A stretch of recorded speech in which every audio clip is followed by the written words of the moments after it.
চাকরি পাওয়ার যোগ্য, যারা চাকরি পেতে পারে তার নিজে ক্ষমতা দিয়ে নিরপেক্ষভাবে নিয়মিতভাবে যারা চাকরি পেতে পারে আমরা তাদের চাকরি তারাই পাচ্ছে এবং তাদেরই সুযোগ সুবিধা আসছে।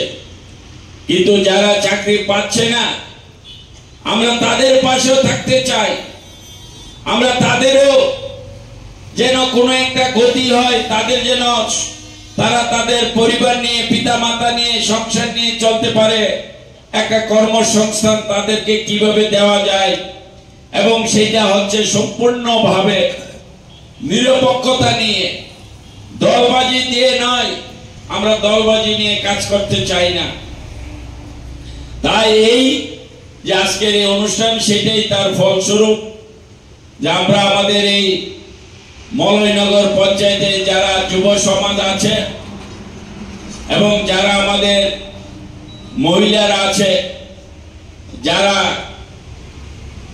কাজের মাধ্যমে যারা নিজেদের পরিশ্রমের মাধ্যমে যারা রুজি রোজগার করতে চায় আমরা তাদের আজকে এই অনুষ্ঠান অর্থাৎ আমরা স্টল দোকান দেব।